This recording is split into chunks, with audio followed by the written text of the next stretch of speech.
Hello fellow YouTubers. Now this is a new segment I want to start and hopefully it'll go over well. I don't know how I want to do it yet, so this week it's more based in the realm of WWE combined with my opinions on people. So way back when, I don't know if they still do it, but the WWE.com used to have a Power 25. They would update every single week. So I figure, I'm a YouTuber, need content, so maybe you guys will get a kick out of this. So I'm going to have a list of 25 superstars that I thought had a relatively good week, who are relatively over at this point, and things to that nature. Now before I get started, the honorable mentions, people who don't get included but were really close. The Club, Goldust, Charlotte, Elias Sampson. That's all Raw people, aside from Charlotte, but So anyway, we're going to start with number 25. Luke Harper, he picked up a victory over Eric Rowan at Backlash. It's not that big a deal. I mean, 24, we have Sasha Banks. She got a victory over Alicia Fox on Raw. Here it's hard to justify. 23, we got Dolph Ziggler. He had a really good match. Well, not really good, but a pretty good match with Shinsuke Nakamura in Shinsuke's debut. He lost. He also lost on SmackDown, so his rating might be going down depending on how it goes. But 22, we got Dean Ambrose.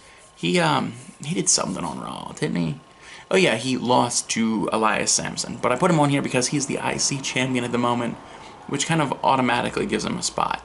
21, we got Shinsuke Nakamura. He had his victory against Dolph Ziggler at Backlash, which, if you think about it, is kind of a big deal. I mean, Dolph's a former world champion. And then he also teamed up with AJ Styles to beat Kevin Owens and Dolph Ziggler on SmackDown. So 20, we got Neville. Again, I'm more of putting him on here because he is the Cruiserweight champion. I mean, he had a decent night. He beat, who did he beat? Daivari? Yeah, I think it was Daivari.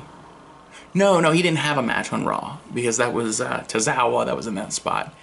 So he was there. Naomi comes in at number 19.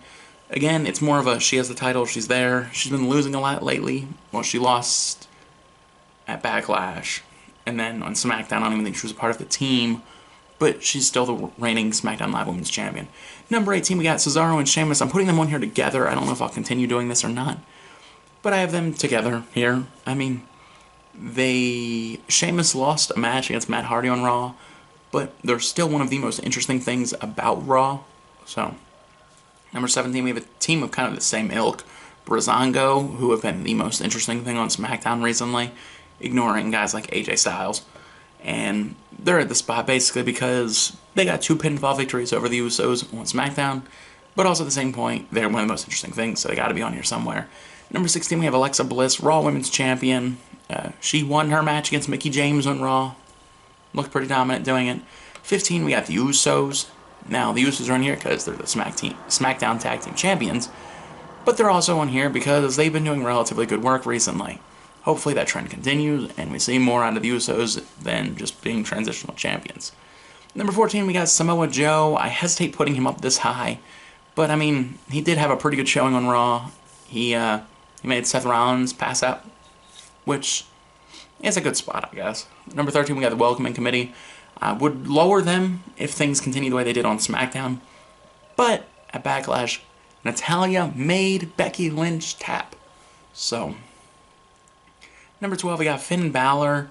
It's not a knock on him. It's just more, he didn't do much that was that impressive. The Paul Heyman segment was more about Paul Heyman.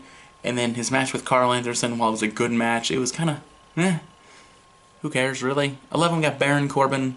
Technically, he had 2 losses, so I probably should lower him. But at the same point, he had a really nice beatdown segment with Sami Zayn. And he put on a good match with Sami Zayn. A passable match, actually. Number 10, we got the Hardys, Raw Tag Team Champions. They're the Hardys. Probably one of the most over things right now on Raw. So, number 9, we got Sami Zayn. He might have to sneak up a few spots. But he deserves a spot because he beat Baron Corbin twice in 1 week. Baron Corbin has been being pushed as this monster force. And Sami Zayn having 2 victories over him in 1 week. Good for Sami Zayn's future. He's also in the Money in the Bank match. So things are looking up for Sami. Number 8, we got The Miz. Everybody loves The Miz. He is also the #1 contender for the IC title, and more than likely he'll be winning it. So, maybe not. Maybe not. I have no notes. I just have the order. So I'm trying to do everything off memory, and it's number 7. We got AJ Styles. A Backlash, he lost, but it was also probably the match of the night that he lost, so you can't be too mad at him. And then on SmackDown, him and Shinsuke won their tag match, so it was a good week for Styles. Number 6, we got Seth Rollins. Seth Rollins passed out to the Kakita clutch from Samoa Joe on Raw, but at the same point, it's Seth freaking Rollins. Can't really be too mad about that. Number 5, we got Randy Orton. He dropped quite a bit from where he probably would have been a week ago, because he lost his title. And then on SmackDown, he didn't even show up. So, he might have to go down a few spots next week if things don't get better. Number 4, we got Bray Wyatt. Bray Wyatt had a pretty good episode of Raw, even though he was about to lose to Roman Reigns. But at the same point, he honestly kind of, in a weird twist of fate, feels like a big deal right now, which is weird, not very Bray Wyatt-like. But number 3, we got Kevin Owens, the United States Champion. He deserves a spot because, yeah, of course he deserves a spot. He's Kevin Owens. Yeah, he lost on SmackDown, but he won it at Backlash in a really hard-fought match, which was good. Number 2, we got Roman Reigns. This is very controversial. I can see why you guys wouldn't be happy about this, but hear me out, okay? If this was the real Power 25, this would be affected by the past. So, like, you move up, and then it's harder for you to kind of move down. So he's up there really high, because in the last 2 months, he's beaten The Undertaker, he's beaten Braun Strowman, he put on a good match with Braun Strowman, he put Braun on the shelf. That's why he's up there. The reason Braun isn't on here is because he's injured. Nobody injured is on the list. So, calm down. But yeah, that's why he's up here. He's also still getting probably the loudest reaction, so. And then number 1, we got Jinder Mahal. It's kind of hard to argue with having him here. I mean, he had the upset of the decade, honestly. Beating Randy Orton at Backlash, winning the WWE Championship, whether you agree with it or not. He has definitely been the most impactful superstar in this week. So, if trends continue that way, maybe he'll be up here for a long time. I don't think it will, though, because it never does. But if you have ideas for how I can improve this series, then leave them in the comments section. Make sure you like, comment, share, subscribe, and thanks for watching. Peace out.